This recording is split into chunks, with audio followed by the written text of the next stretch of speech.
Hi viewers, எல்லோரும் எப்படி இருக்கீங்க? நான் நல்லா இருக்கேன். கௌசி குக்கிங்கில் இருந்து உங்கள் கௌசி தான் பேசுகிறேன். நான் இன்றைக்கி என்ன செய்ய போகிறேன்னா, மட்டன் கீமாவும் வடியும் வெங்காயமும் வச்சு ஒரு கிரேவி பண்ண போகிறேன். இந்த ஆனியன் இந்த வடியோட சேர்ந்து செய்யும்போது ரொம்ப ரொம்ப டேஸ்ட்டாக இருக்கும்.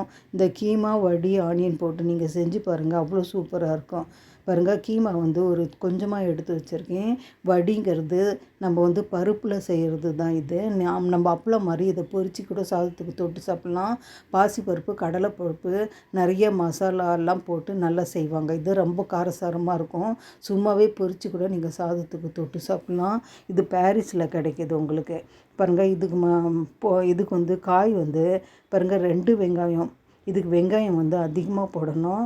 பாருங்கள், நான் இந்த அளவுக்கு வெங்காயம் கட் பண்ணி வச்சுருக்கேன். நீங்கள் அதிகமாக வெங்காயம் போட்டிங்கன்னா டேஸ்ட்டு நல்லாயிருக்கும். இஞ்சி பூண்டு பேஸ்ட் 1 ஸ்பூன் எடுத்துக்கிறேன்.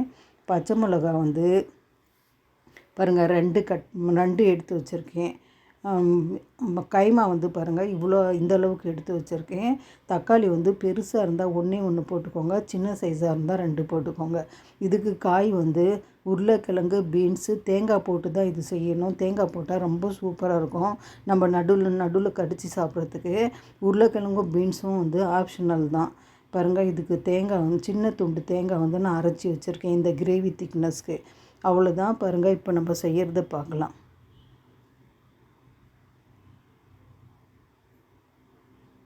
ஃபஸ்ட்டு இந்த வடியை நம்ம எண்ணெயில் பொரித்து எடுத்து வச்சுக்கலாம். இந்த பொரிச்சி வடியை இதை நம்ம அப்படியே சாதத்துக்கு, சாம்பார் சாதம், ரச சாதத்துக்கு அப்படியே தொட்டு கூட சாப்பிட்லாம். அவ்வளோ டேஸ்ட்டாக இருக்கும் இது. பாருங்கள், கொஞ்சமாக எண்ணெய் போட்டுக்கிறேன். பேன் வச்சுருக்கேன். இதை நம்ம ஃபஸ்ட்டு பொரித்து எடுத்து வச்சுக்கலாம்.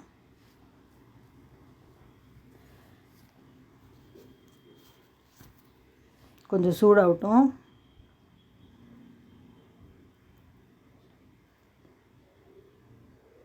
இது பொரிக்கிற அளவுக்கு எண்ணெய் போட்டுக்கோங்க. நம்ம இந்த எண்ணெயிலே மீதி எண்ணெயில் நம்ம இதே கிரேவி பண்ணிக்க போகிறோம். அதனால் கொஞ்சமாக இது மூழ்கிற அளவுக்கு எண்ணெய் போட்டால் போதும்.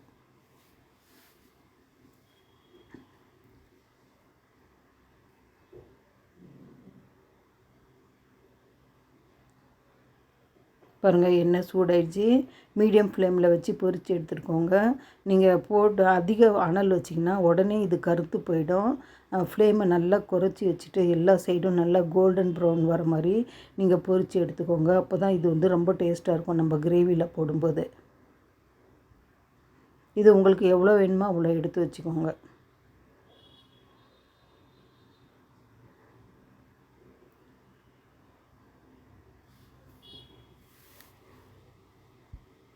பாருங்கள் விவர்ஸ், இந்த அளவுக்கு கலர் சேஞ்ச் ஆகிடுச்சு.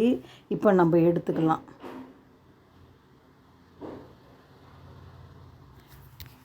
போதும். இது நம்ம ஒரு கப்பில் எடுத்து வச்சுக்கலாம். நம்ம மீதி இருக்கிற எண்ணெயில் நம்ம வெங்காயம் வதக்கிடலாம்.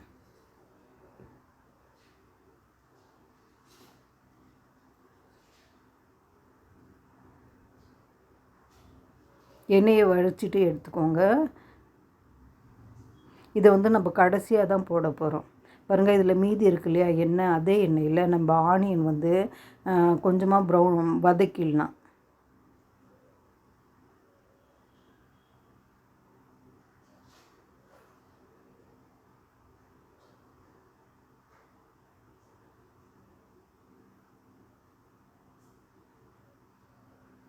கொஞ்சம் பொரிஞ்சால் போதும். ரொம்ப அதிகமாக ப்ரௌன் பண்ணிடாதீங்க. ஓரளவு கொஞ்சம் அந்த சாஃப்ட்டு வந்தால் போதும் ஆனியன்.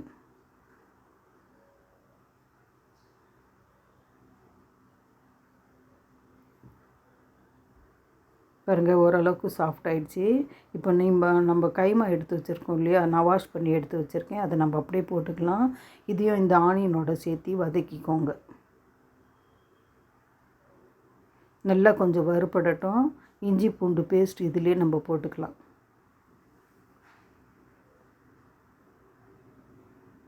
பாருங்கள், 2 பச்சை மிளகா போட்டுக்கிறேன்.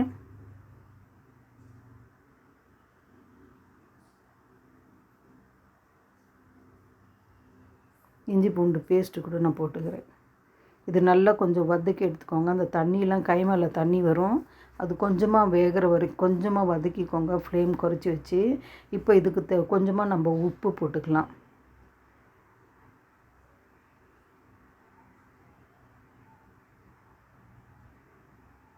பாருங்கள், நம்ம இந்த மட்டனில் இருக்கிற தண்ணியெலாம் கொஞ்சம் சுண்டி வரட்டும்.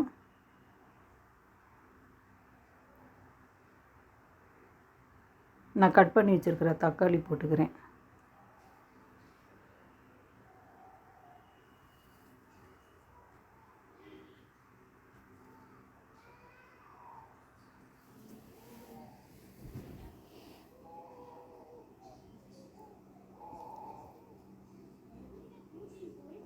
பாருங்கள், இப்போ வந்து மல்லித்தூள் ஒரு சின்ன ஸ்பூனில் 1 ஸ்பூன், மிளகாத்தூள் சின்ன ஸ்பூனில் 1 ஸ்பூன் எடுத்திருக்கேன்.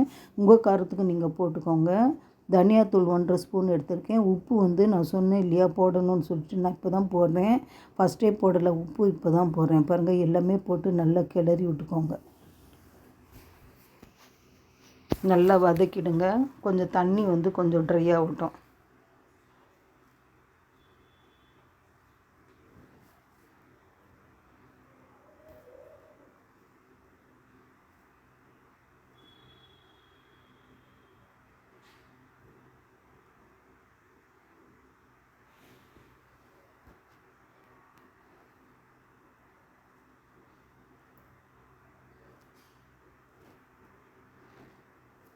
இந்த கொஞ்சம் மசாலா வாசனை போகட்டும். நம்ம இப்போ கட் பண்ணி வச்சுருக்கோம் இல்லையா காய், பாருங்கள், உருளைக்கிழங்கு, பீன்ஸு கொஞ்சமாக. உருளைக்கிழங்கு, பீன்ஸ் வந்து ஆப்ஷனல் தான். ஆனால் இந்த தேங்காய் மட்டும் நீங்கள் கொஞ்சம் கட் பண்ணி போட்டிங்கன்னா இந்த கிரேவியில் வந்து நடுவில் கடித்து சாப்பிட்றதுக்கு ரொம்ப சூப்பராக இருக்கும், ரொம்ப டேஸ்ட்டாக இருக்கும்.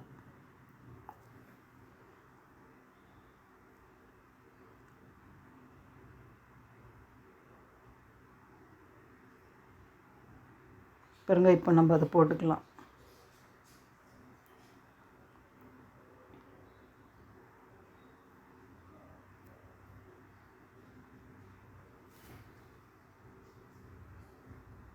பாருங்கள், நான் நல்லா கலந்து விட்டுறேன். நல்லா வதங்கட்டும், இந்த மசாலா பிடிக்கிட்டோம் கொஞ்சம். இதுக்கு நம்ம மட்டன் கீமா போட்டிருக்கோம் இல்லையா, அது வேகிறதுக்கு இன்னும் நம்ம தண்ணி போடலை. இந்த காயும் சேர்ந்து வேகட்டும். நான் அதுக்கு தேவையான அளவுக்கு தண்ணி போட்டுக்கிறேன். இன்னும் கொஞ்சம் வதக்கி விட்டுக்கோங்க.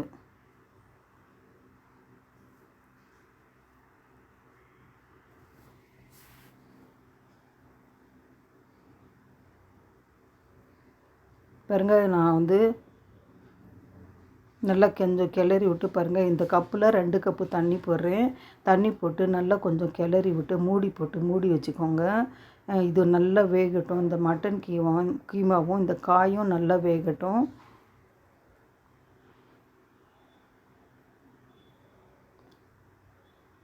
பாருங்கள், இந்த அளவுக்கு நான் தண்ணி போட்டுக்கிறேன். மூழ்கிற அளவுக்கு தண்ணி போட்டுக்கோங்க. இப்போ மூடி போட்டு மூடி வச்சிடலாம்.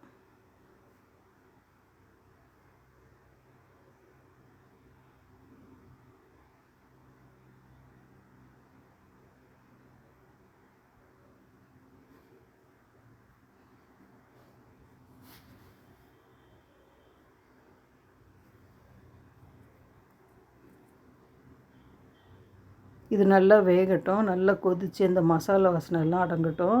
இந்த தண்ணியும் நல்லா சுண்டி வரணும். அதுக்கப்புறம் ஒரு 10 நிமிஷம் வேகட்டும். அப்புறம் நான் காமிக்கிறேன்.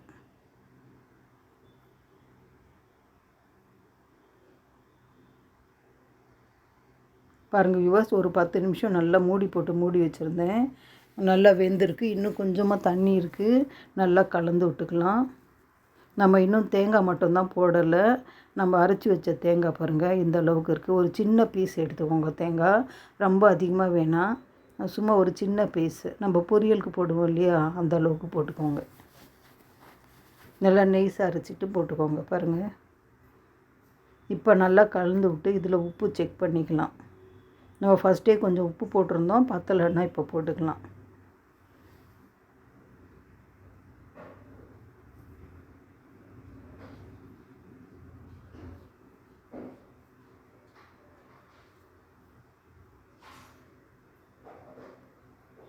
கொஞ்சமாக நான் தண்ணி போட்டுக்கிறேன் மிக்சியில்.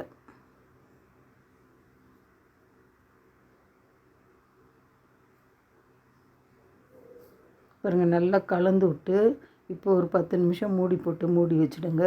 அந்த தண்ணி கொஞ்சம் நல்லா ட்ரை ஆகட்டும். அப்புறம் நம்ம பொரித்து வச்சுருந்தோம் இல்லையா வடி, அது போட்டுக்கலாம். பாருங்கள், இப்போ ஓரளவுக்கு தண்ணி சுண்டி வந்துடுச்சு. இப்போ கொஞ்சமாக தண்ணி இருக்குது. நம்ம இதில் வந்து அந்த வடி போடும்போது அது வேகும், அது கொஞ்சம் வேகும், அந்த தண்ணியெல்லாம் இழுத்துக்கும். நான் உப்பு செக் பண்ணிவிட்டேன்.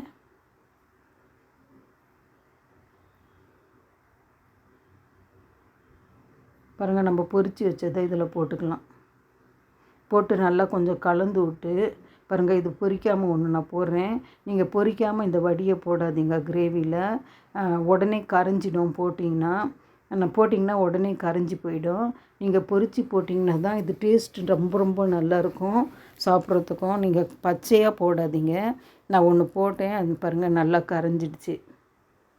இது ஒரு 10 நிமிஷம் வந்து சிம்மில் வச்சு நம்ம மூடி விட்டுடலாம். கொஞ்சம் தண்ணி ட்ரை ஆகட்டும்.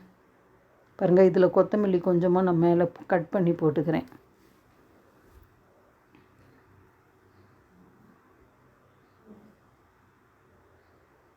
பாருங்கள், நான் பச்சையாக போட்டேன் இல்லையா, அது நல்லா கரைஞ்சிடுச்சு பாருங்கள்.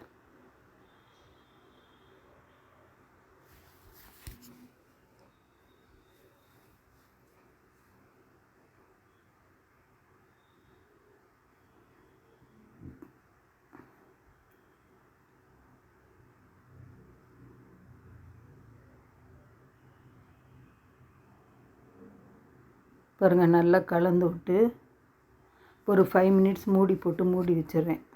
நீங்கள் சிம்மில் வச்சிங்கன்னா 10 நிமிஷம் கூட மூடி வைங்க. கொஞ்சம் அதிக அண்டல் வச்சுருந்தீங்கன்னா ஒரு 5 நிமிஷத்தில் அடுப்பு ஆஃப் பண்ணிவிடுங்க. பாருங்கள், நல்லாவே ட்ரை ஆகிடுச்சு பாருங்கள். நம்ம அந்த போட்டோம் இல்லையா அந்த வடி, அதில் எல்லாமே அந்த இதில் மசாலா எல்லாமே இழுத்துருச்சு பாருங்கள். அந்த தண்ணியெலாம் கொஞ்சம் ட்ரை ஆகிடுச்சு. இப்போ அடுப்பு ஆஃப் பண்ணிக்கலாம். பாருங்கள், பார்க்குறதுக்கு எப்படி சூப்பராக இருக்குது இந்த வடி. இது ரொம்ப ரொம்ப டேஸ்ட்டாக இருக்கும் நம்ம சாதத்துக்கு தொட்டு சாப்பிடும்போது.